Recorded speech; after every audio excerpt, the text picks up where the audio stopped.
കൊല്ലം നീണ്ടകര തുറമുഖം ധീവര സഭ ഉപരോധിക്കുകയാണ്. അതിൻ്റെ ദൃശ്യങ്ങൾ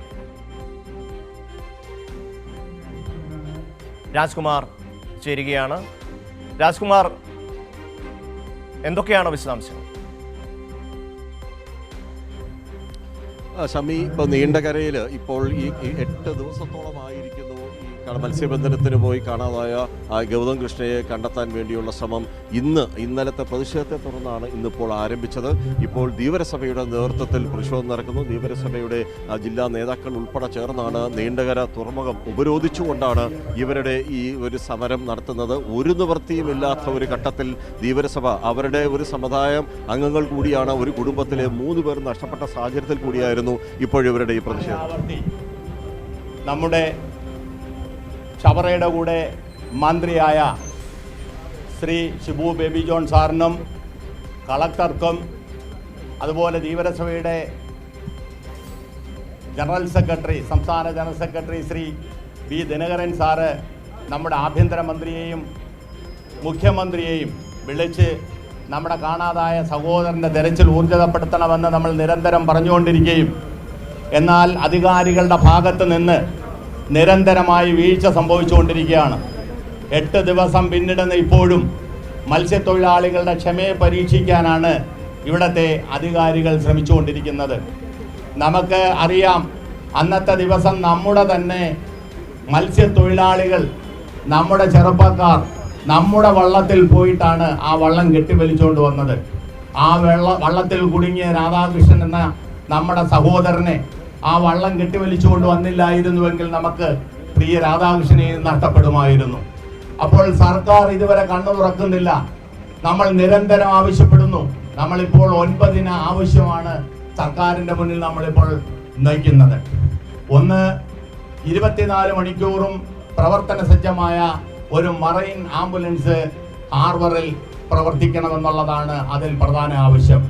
ഒപ്പം തന്നെ ഒരു ആംബുലൻസ് 24 മണിക്കൂറും ഹാർബറിൽ ഉണ്ടാവുകയും ഹാർബറിനകത്ത് ആ ആംബുലൻസിൽ CPR ഉൾപ്പെടെ പ്രഥമ ശുശ്രൂഷ നൽകുവാൻ പ്രാവീണ്യം നേടിയ വിദഗ്ധരെ ഉൾപ്പെടുത്തണമെന്നും നമ്മൾ അതിനോടൊപ്പം നമ്മൾ ആവശ്യപ്പെട്ടു.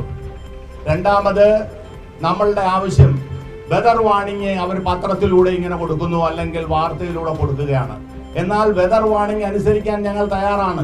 കടൽ ശാന്തമായിരിക്കുമ്പോൾ പട്ടിണി നിറയുന്ന വയറുമായി കടലിൽ പോകുന്ന മത്സ്യത്തൊഴിലാളി നോക്കുമ്പോൾ അന്തരീക്ഷം വളരെ ശാന്തമാണ്. അവർ പ്രതീക്ഷിക്കുന്നത് പോയൊരു വല കോരി നമുക്ക് എന്തെങ്കിലും കിട്ടിയാൽ നമ്മുടെ പട്ടിണി മാറും.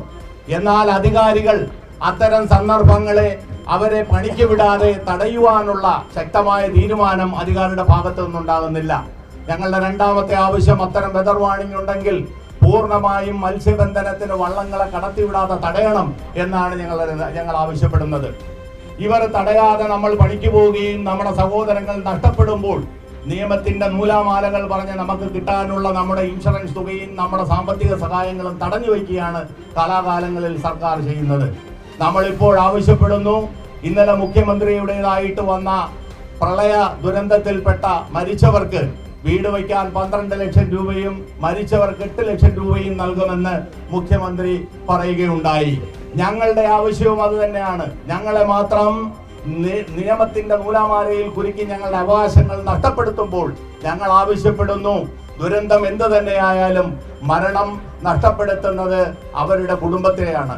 ആ കുടുംബത്തിന് കിട്ടാൻ ഇതുപോലെയുള്ള മുഖ്യമന്ത്രി പ്രഖ്യാപിച്ച അതേ അവകാശം ഞങ്ങൾക്ക് നൽകണമെന്നുള്ളതാണ് ഇതിനോടൊപ്പം ഞങ്ങൾ പറയുന്ന ഒരു അവകാശം.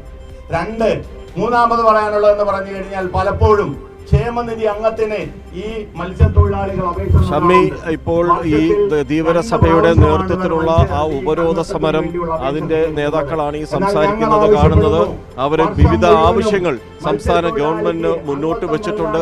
അക്കാര്യത്തിലൊന്നും ഒരു തീരുമാനം ഉണ്ടാവണമെന്നാണ് അവരുടെ അഭ്യർത്ഥന. ഷമി.